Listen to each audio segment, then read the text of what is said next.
Olá, seja bem-vindo mais uma vez ao nosso programa Em Busca da Verdade. Muito obrigado por estar desse lado e se juntar a mim mais uma vez para abrirmos a Palavra de Deus. Se, quem sabe, estás a descobrir hoje pela primeira vez o nosso programa, então muito obrigado por ter feito esta escolha e vamos fazer o possível para valer a pena estes próximos minutos. Temos hoje, aliás, um tema fantástico para descobrir uma grande verdade. Talvez eu arriscaria mesmo a dizer uma das maiores verdades da Bíblia e das que mais esperança podem trazer à nossa vida. Vamos já descobrir isso juntos. Antes vamos orar. Eu convido a juntar-se a mim e vamos pedir a presença de Deus e a sua bênção aqui para este momento de estudo da sua palavra. Vamos orar então. Nosso bom Deus, Tu que és nosso Pai, Criador, Senhor da nossa vida e deste universo, nós Te louvamos neste momento e Te reconhecemos como Deus. E por isso queremos, ao estudar a Tua Palavra, receber luz da Tua parte para entendermos a Tua revelação. E que esta revelação traga esperança, ânimo e segurança à vida de todos nós. É o que Te pedimos nesta hora, em nome de Jesus. Eu falava-lhe há pouco então de uma grande verdade. E esta verdade hoje, neste título, fica como que um apelo. E esse apelo é: aí vem o esposo. Onde está esse esposo? Quem é o esposo? E onde é que está a esposa neste casamento? É isso que vamos descobrir. Para isso vamos, claro, começar com a Palavra de Deus e vamos descobrir isto numa parábola contada por Jesus, em Mateus, no capítulo 25. Nós temos estado ao longo desta série de programas, nesta segunda temporada, que já está perto, aliás, do seu final. Aqui no programa Em Busca da Verdade, olhamos para histórias, textos, momentos ou ensinos que Jesus proferiu. E é a partir deles que arrancamos então para a nossa reflexão. E hoje vamos então a esta história registada em Mateus 25. Vamos ler desde o primeiro versículo até ao versículo 13. Venha daí então para lermos juntos o Evangelho. Então o reino dos céus será semelhante a 10 virgens que, tomando as suas lâmpadas, saíram ao encontro do esposo. E 5 delas eram prudentes e 5 loucas. As loucas, tomando as suas lâmpadas, não levaram azeite consigo, mas as prudentes levaram azeite em suas vasilhas com as suas lâmpadas. E tardando o esposo, tosquenejaram todas e adormeceram. Mas à meia-noite ouviu-se um clamor: aí vem o esposo, saí-lhe ao encontro. Então todas aquelas virgens se levantaram e prepararam as suas lâmpadas. E as loucas disseram às prudentes: dai-nos do vosso azeite, porque as nossas lâmpadas se apagam. Mas as prudentes responderam, dizendo: não seja caso que nos falte a nós e a vós, ide antes aos que o vendem e comprai-o para vós. E tendo elas ido comprá-lo, chegou o esposo, e as que estavam preparadas entraram com ele para as bodas, e fechou-se a porta. E depois chegaram também as outras virgens, dizendo: Senhor, Senhor, abre-nos a porta. E ele respondendo disse: em verdade vos digo que vos não conheço. Vigiai, pois, porque não sabeis o dia nem a hora em que o Filho do Homem há de vir. Vamos então analisar esta história. Uma história, claro, uma parábola, portanto uma história que é uma metáfora. Serve para ilustrar uma grande verdade. Ora, aqui, ao longo desta história, de facto, ela parte da ideia de existirem 10 virgens, portanto 10 moças, ainda solteiras, que faziam parte desse cortejo que ia receber o noivo.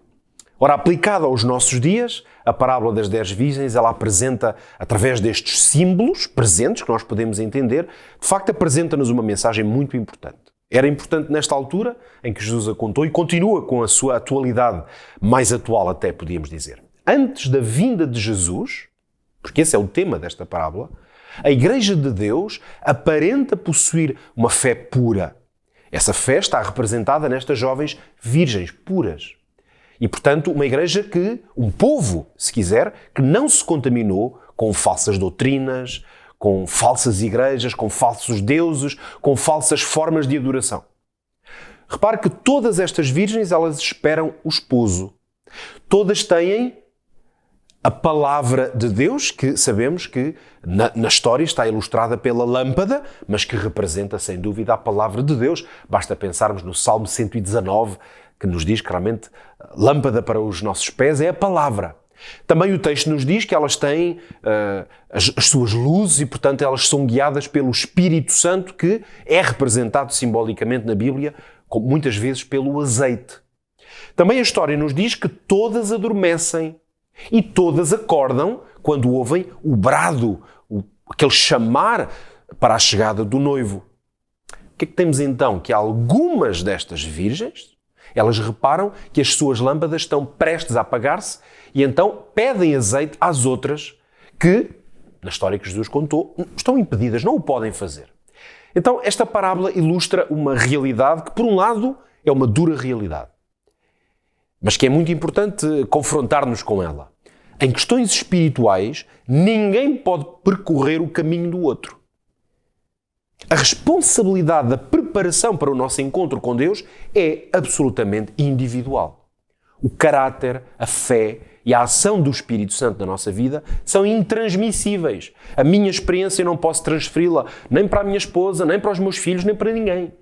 O conhecimento teórico da palavra de Deus, portanto, concluímos que não vale de nada se pela ação do Espírito Santo realmente não houver uma transformação pessoal que seja da mente e do coração.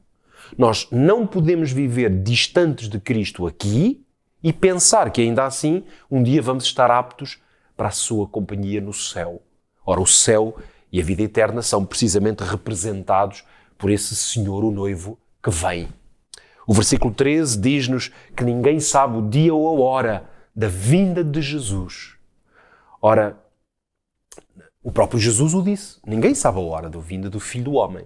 Esta promessa maravilhosa de que Jesus virá novamente a esta terra, ela é citada na Bíblia mais de 1800 vezes. É incrível, mas é verdade este número. Logo, não é surpresa que a vinda de Jesus seja realmente uma das promessas da Bíblia mais centrais e importantes e seja, portanto, o anseio também profundo de qualquer pessoa que seja crente e crente na palavra de Deus. Uma coisa que é certa é que ninguém sabe o dia ou a hora da vinda de Jesus. Por isso ele próprio o afirmou. Mas sabemos que há vários sinais que assinalam a importância do tempo, portanto, para podermos entender o tempo e percebermos os sinais do tempo em que vivemos e da nossa proximidade à vinda de Jesus. Neste estudo hoje não vamos focar de uma maneira muito específica a nossa atenção nos sinais, mas antes de entrarmos no estudo mais amplo, deixe-me dar-lhe alguns exemplos bíblicos. Eu vou apenas citar exemplos que na própria Bíblia apontam para a vinda de Jesus. O próprio Senhor Jesus disse, por exemplo, que a proclamação do Evangelho, com o objetivo de chegar a todos os homens na terra, para que a salvação seja estendida a todos, é um dos sinais. O surgimento de falsos cristos, dizia Jesus em Mateus 24, é um desses sinais.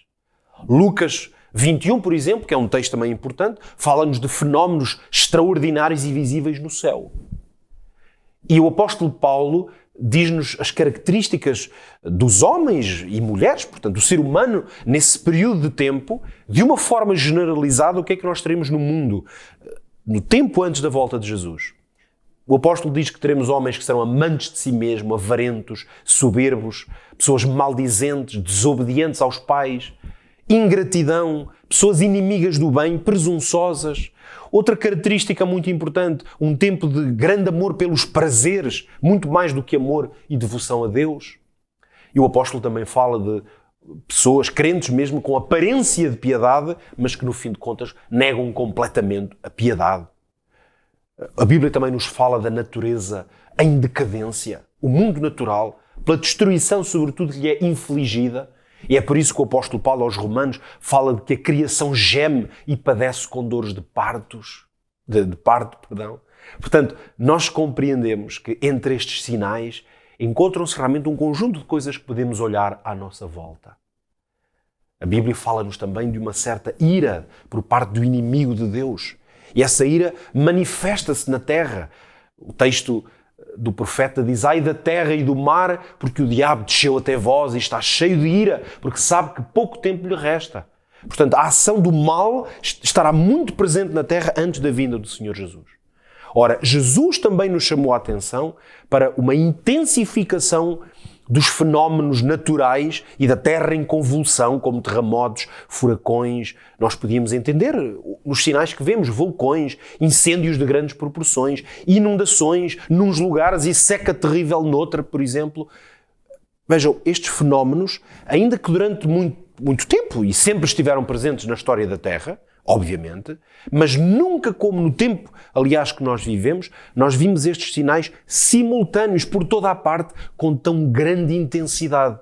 Daí nós hoje assistirmos a um clamor incrível a propósito das alterações climáticas e de uma grande necessidade de mudança do próprio comportamento humano. E, na verdade, quando lemos a Escritura, percebemos que o Senhor nos disse que esses problemas no mundo natural seriam verdadeiros, mas seriam, sobretudo, uma evidência de que Jesus estaria a aproximar-se da sua vinda.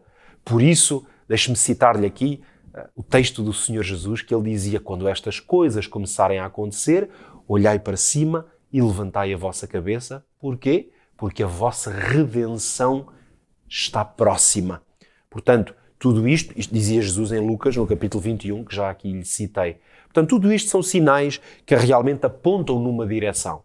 Vamos agora então abrir a nossa Bíblia de uma maneira mais profunda e explorar este tema da vinda do Senhor Jesus, o esposo que está para chegar. A verdade é que, apesar da degradação a vários níveis que assola a Terra, o fim deste planeta, podemos ter a certeza, os que cremos na palavra de Deus, o fim da história deste planeta não vai surgir em consequências de males naturais, de convulsões económicas ou sociais, nem mesmo da imoralidade que existe no mundo. Não. O fim mesmo virá no momento em que Deus decide instaurar de uma forma completa o seu reino e, portanto, quando Ele der fim ao pecado. Isso vai acontecer pela volta de Jesus. Para lá da degradação global, uma coisa podemos dizer, que a maior tragédia neste mundo, ela está no desprezo que de uma forma global os homens e as mulheres, as sociedades vão manifestando aos apelos de Deus. Portanto, a promessa da vinda de Jesus, ela foi e tem sido a grande expectativa, por exemplo, dos apóstolos, claro, que escreveram a Escritura, mas também de todos os crentes ao longo de séculos até aos nossos dias. Qualquer pessoa que esteja bem firmada na palavra de Deus, ela vai ter essa expectativa. Lembre-se que logo depois de Jesus ter subido aos céus, o que é que seria expectável? Era ver os apóstolos e até todos os outros discípulos, pessoas que tinham feito parte daquele movimento. O normal seria vê-los tristes, abatidos, a pensar que agora o Mestre tinha ido para o céu, deixou-os. Mas ao contrário, quando nós lemos a Escritura, o livro de Atos, por exemplo, o que é que encontramos? Os apóstolos entusiasmados, felizes, com um ânimo tremendo para proclamar a todo o mundo as boas novas de Jesus, da cruz e da salvação, mas também dele ter ressuscitado, ter subido aos céus. E porquê é que havia este grande ânimo e esperança? Porque os discípulos tinham ouvido Jesus prometer que ele viria em breve. E, portanto, como ele viria para dar a vida eterna a todos aqueles que o reconhecessem e que o recebessem como Salvador, os apóstolos, claro, estavam com um grande entusiasmo em fazê-lo. Infelizmente, tal como na primeira vinda de Jesus, houve uma falta de compreensão das pessoas que viviam naquele tempo para perceber que era o Messias de Deus, exatamente na mesma linha, se quiser, a promessa da segunda vinda, ela nem sempre tem sido realmente acalentada no coração das pessoas, nem tem sido recebida, nem compreendida, mas muitas vezes, repare, por aqueles que professam ser cristãos. Porque ainda se for de pessoas que não sejam cristãs ou que não creiam na palavra de Deus, mas mesmo muitos cristãos não estão alerta, nem acalentam no seu coração esta grande verdade. Então, hoje vamos aqui debruçar-nos sobre isto. Como é que será a vinda de Jesus? Como é que nós podemos esperar de uma forma segura por este esposo que vem para podermos entrar nessa grande festa, nessa alegria, que vai ser essa boda de casamento entre Jesus, o noivo, e a igreja, o povo de Deus, que é a noiva? Então, vamos abordar este tema. Vamos então fazer algumas perguntas e encontrar respostas na palavra de Deus. Vamos começar por uma declaração muito importante. Qual é que foi realmente a promessa que Jesus fez? Para isso ficar bem claro para alguém que eventualmente não conheça. Vamos ler talvez a mais célebre dessas afirmações de Jesus no Evangelho de João, capítulo 14, logo os primeiros versículos, onde lemos o seguinte: não se turbe o vosso coração. Credes em Deus, crede também em mim. Na casa do meu pai há muitas moradas. Se não fosse assim, eu vos teria dito. Vou preparar-vos lugar. E quando eu for e vos preparar lugar, virei outra vez e vos levarei para mim mesmo, para que onde eu estiver, estejais vós também. As palavras de Jesus aos seus discípulos aqui foram muito claras e orientaram completamente a vida daqueles homens e mulheres, mas também de todos os que creem em Jesus. Porque ele disse, virei outra vez. E nada, nem ninguém deve afastar-nos da convicção, da crença nesta promessa que Jesus fez. Porque nunca uma promessa de Jesus ficou por cumprir. Logo, podemos receber, ler esta promessa e, ainda que estejamos em vida, oxalá se fosse uma verdade para todos nós, ou mesmo se já descansarmos no sono da morte, esta promessa não vai falhar. E sejamos crentes ou até descrentes, estejamos prontos ou completamente descuidados, Jesus vai voltar. Essa é a promessa. E Ele vai levar consigo aqueles que esperaram nesta promessa e creram nela. Então, se já passou tanto tempo, agora, claro, é uma pergunta natural. Muito bem, então Jesus prometeu, disse que ia voltar em breve. Mas se já passou tanto tempo desta promessa, que claro, naquela altura parecia que estava mesmo para acontecer, será que nós não temos razões para deixar de falar e até de crer na vinda de Jesus, se já estamos quase 2000 anos depois destas promessas? Vamos ler o comentário do apóstolo Pedro, precisamente para instruir a Igreja a este propósito. Segunda carta de Pedro, vamos ler no capítulo 3, os versículos 3 e 4. Diz o seguinte: sabendo primeiro isto, que nos últimos dias virão escarnecedores andando segundo as suas próprias concupiscências e dizendo, onde está a promessa da sua vinda? Porque desde que os pais dormiram, todas as coisas permanecem como desde o princípio da criação. Como vê, para alguns, a vinda de Jesus é uma fábula inventada, como disse o próprio apóstolo Pedro um pouco antes, mas ao contrário da descrença na segunda vinda de Cristo, podemos considerar que o que foi apontado pela palavra de Deus é que este é exatamente um dos sinais que anunciam a sua proximidade.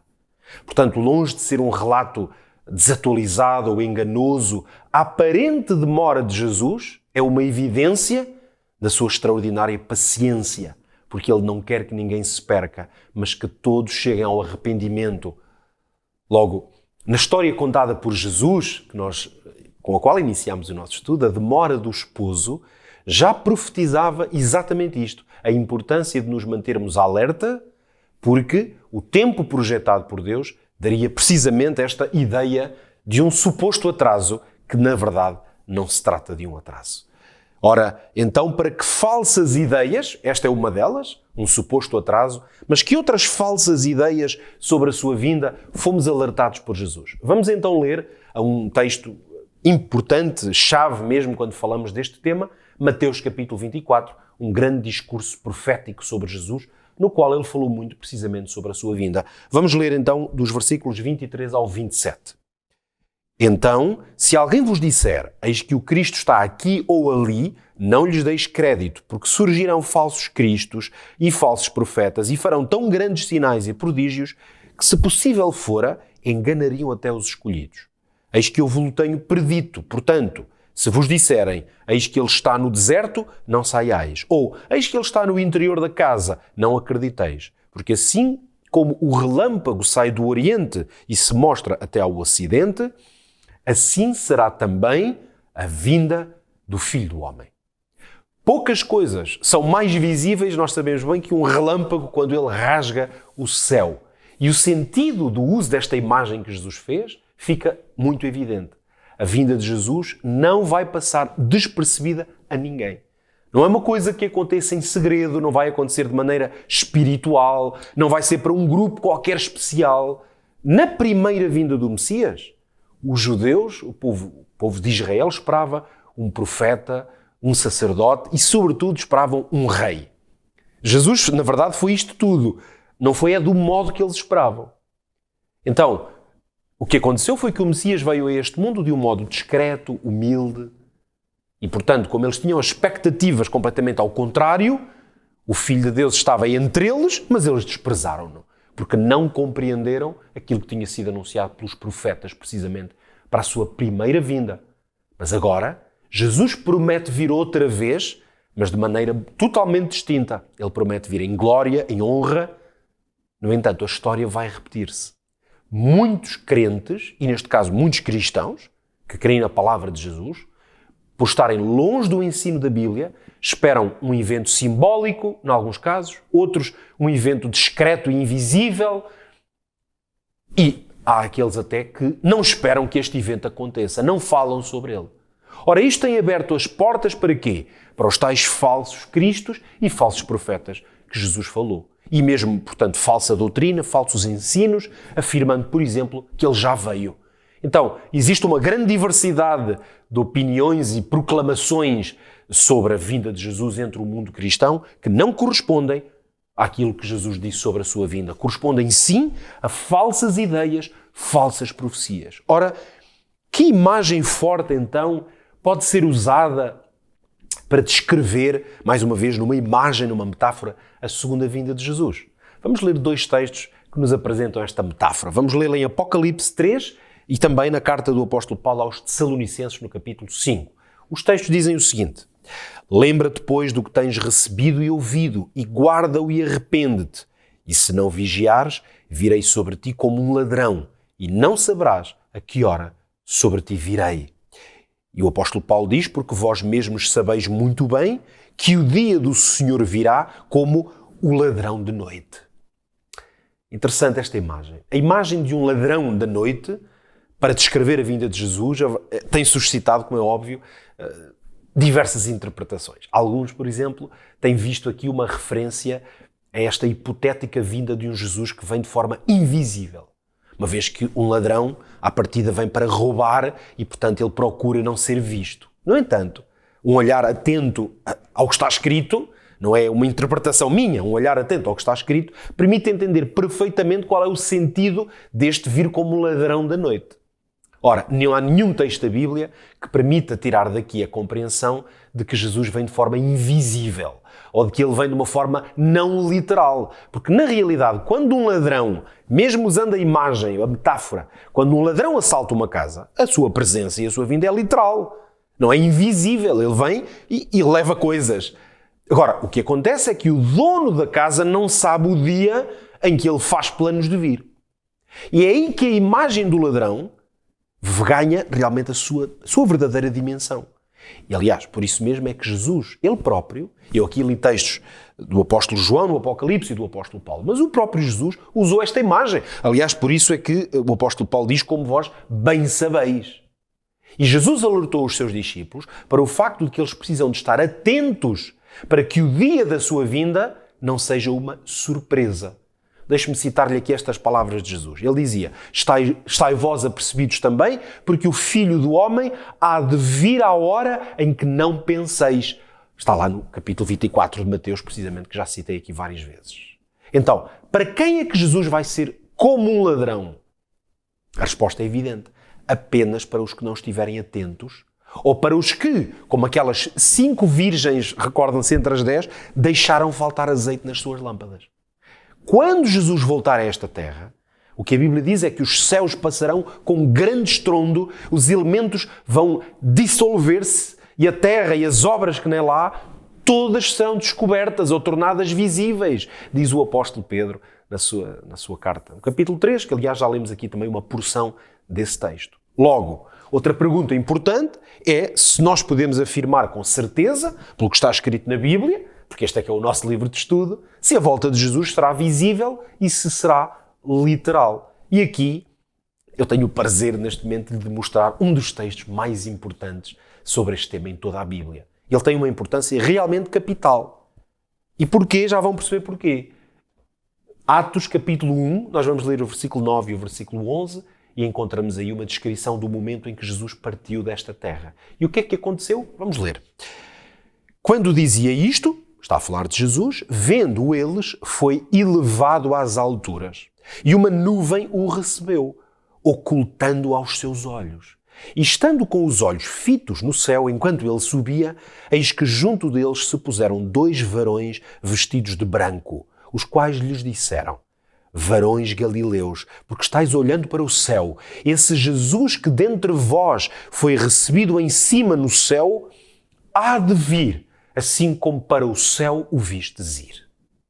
Então, repare, prezado amigo, nenhuma explicação, nada que qualquer igreja diga pode contradizer o que está escrito. E é com base no que está escrito que ninguém pode dizer que os discípulos de Jesus o viram partir, mas não o verão voltar. Porque o texto bíblico diz claramente que, vendo eles, ele foi elevado às alturas. E diz que foi elevado numa nuvem que o recebeu. E depois diz que ele há de vir, assim como para o céu o vistes ir. Foi o que estes anjos declararam. Então, neste relato, mas na verdade, como em muitos outros textos, a ênfase está onde? Está no facto de que Jesus vem nas nuvens, ou com as nuvens, ou sobre as nuvens. Diversas vezes encontramos este relato nos Evangelhos. Ora, as nuvens revelam realmente dois grandes factos sobre a vinda de Jesus. A primeira é que Jesus virá de forma visível. E, portanto, que ele virá do céu para a terra, que é onde estão as nuvens. Por isso é que nós tantas vezes lemos na Escritura a ideia de que Jesus será visível. O Apocalipse, por exemplo, logo no primeiro capítulo, diz que todo o olho verá quando o Senhor se manifestar. Jesus, ele mesmo diz, verão o Filho do Homem vir nas nuvens dos céus. Portanto, se o Filho do Homem será visto nas nuvens dos céus, então nós podemos ter a certeza de que a sua vinda será visível e literal.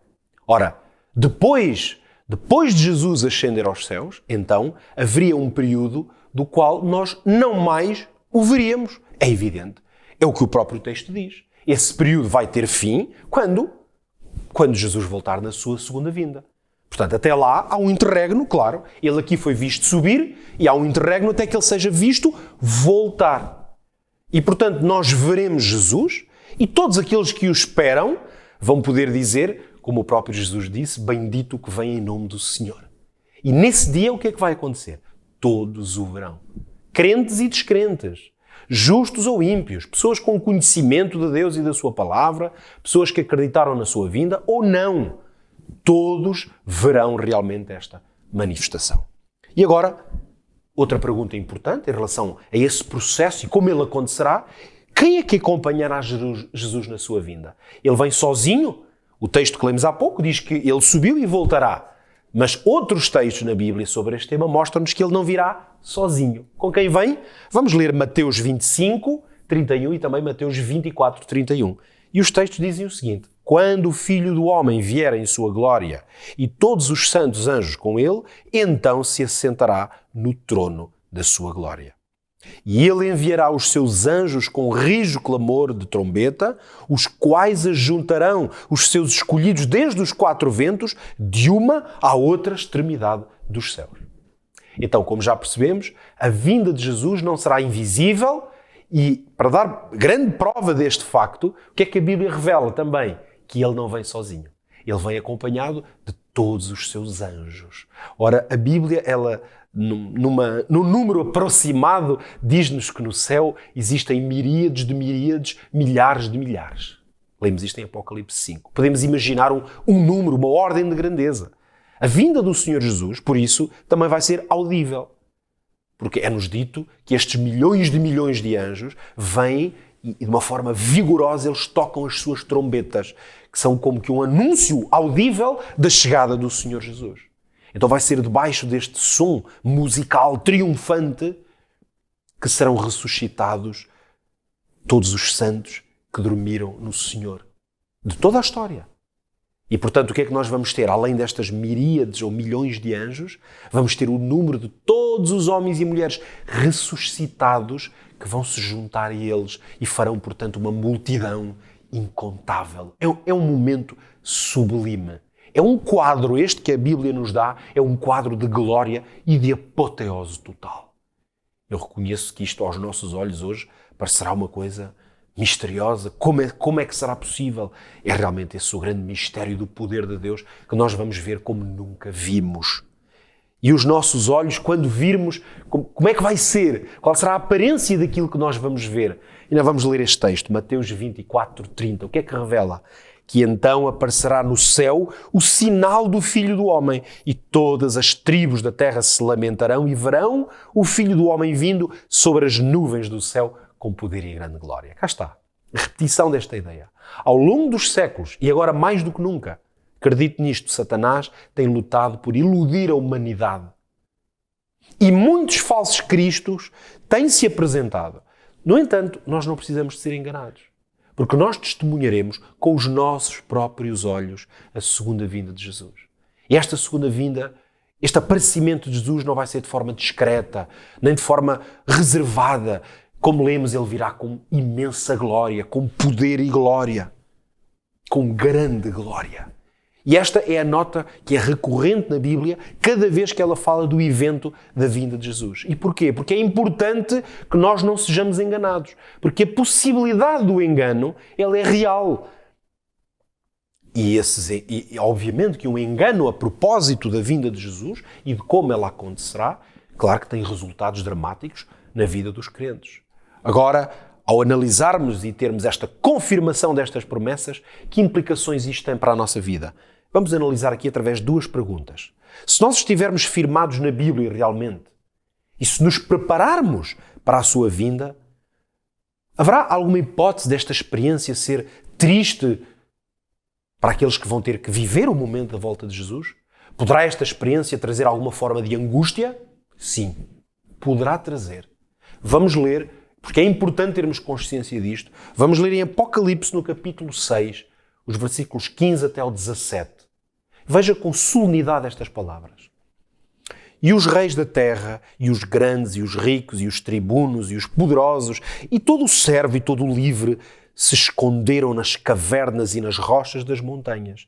E diziam aos montes e aos rochedos: caí sobre nós, e escondei-nos do rosto daquele que está sentado sobre o trono e da ira do Cordeiro, porque é vindo o grande dia da sua ira, e quem poderá subsistir? Se lhe causa eventualmente alguma angústia, espanto até de ler estas palavras, deixe-me refletir aqui consigo um pouco. Em dezenas de textos na Bíblia, a vinda de Jesus é descrita como sendo o quê? Um dia de salvação, um dia de felicidade profunda na terra, um dia de glória. Mas a Bíblia também revela a outra perspectiva. E o que estamos a ler aqui não é para nos assustar, é a perspectiva do que esse dia será para aqueles que, nesta terra, se mantiverem em total oposição à soberania do Senhor Jesus. Para aqueles que, se quiser, podemos dizer, aqueles que não desejam a sua vinda. Para esses, a Bíblia vai usar termos como ira, como escuridão, escuridão densa, trevas, angústia. Mas, repare, a grande questão é, estes textos servem como um alerta, uma advertência. Não tem de ser assim para ninguém. Nós não temos de estar entre aqueles que vão desejar que as pedras os escondam. Porquê? Porque não querem ver a manifestação do Salvador. O dia da vinda do Senhor Jesus Cristo, na verdade, ao longo de toda a Escritura, ela tem tudo para ser o momento mais sublime, mais incrível, não apenas da história da Terra, porque aí será com certeza, mas da nossa própria existência. Jesus ele vem para buscar aqueles que estão preparados. E Jesus vem para cumprir o quê? As expectativas daqueles que o esperam, que o aguardam. A vinda de Jesus, por isso, vai fazer o quê? Vai dar sentido à nossa fé. E há aqueles, como dizia o apóstolo Paulo, que fizeram da vinda de Jesus a sua bem-aventurada esperança, ou a sua mais feliz esperança. Portanto, estes textos, repare que um texto como este está realmente escrito na perspectiva de quem vai viver essa experiência. O sentido do texto não é dizer que Deus está todo satisfeito por haver destruição. Porque a Bíblia diz repetidamente o contrário. Por isso é que Jesus veio morrer para que ninguém tivesse que ser destruído. É isto que está em causa. Agora, a perspectiva deste texto é mostrar que, na verdade, vai haver homens e mulheres que vão desejar não viver aquele momento.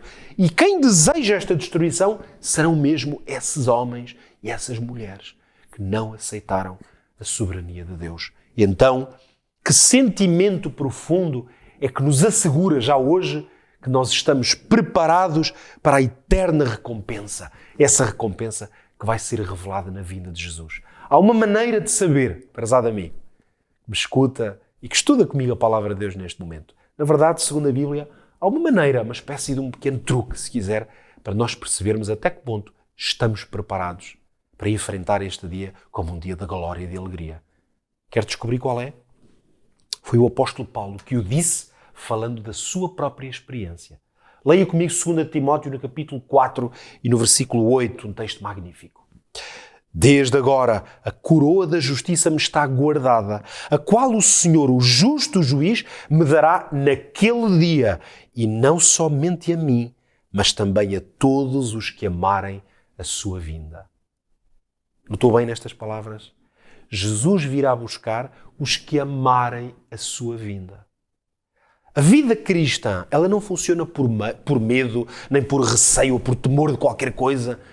Da mesma forma, ninguém se prepara para a vinda do Senhor por ter medo de uma coisa que possa acontecer. É o contrário. É o amor a Jesus que nos move. É esse amor que nos move hoje aqui na nossa vida cristã, enquanto nós caminhamos nesta terra. Mas também é este amor que nos vai manter animados e perseverantes até à sua vinda, ou até ao último dia da nossa vida. Nós vamos amá-lo até ao fim. E vamos amá-lo porquê? Porque, como diz o texto, aliás, Jesus fez exatamente o mesmo. O texto diz que Jesus amou os seus discípulos até ao fim.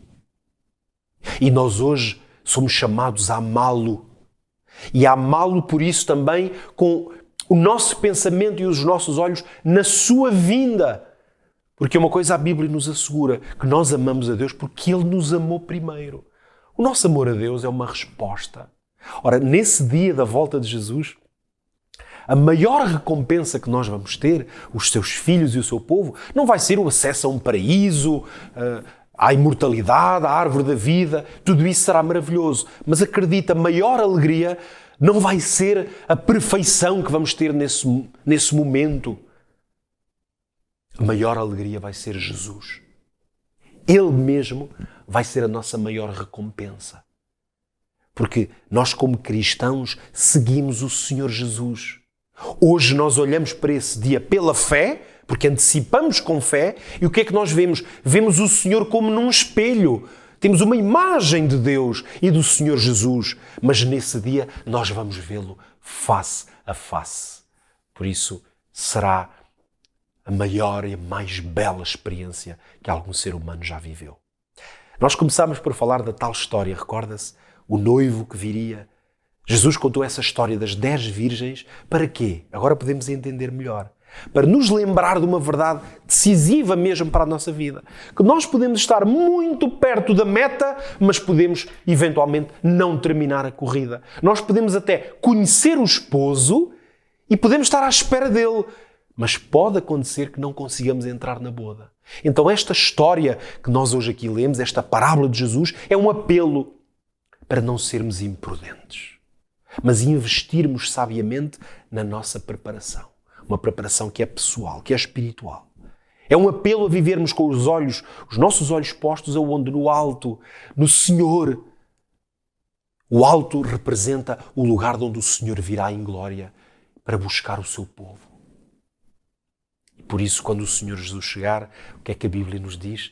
Que nós, os que esperamos o Senhor e os que amamos a sua vinda, vamos exclamar: eis que este é o nosso Deus a quem aguardávamos e Ele nos salvará. Este é o Senhor a quem aguardávamos na sua salvação. Exultaremos e nos alegraremos. Palavras do profeta Isaías no capítulo 25. Que Deus permita que a sua experiência, tal como a minha, os que amamos a sua vinda e a sua palavra, seja esta. Que ao vermos o Senhor Jesus, nos alegremos na certeza de que esse será o primeiro dia de uma eternidade passada com o Senhor. Que Deus o abençoe e que o ajude a amar esta vinda e a firmar-se na sua palavra.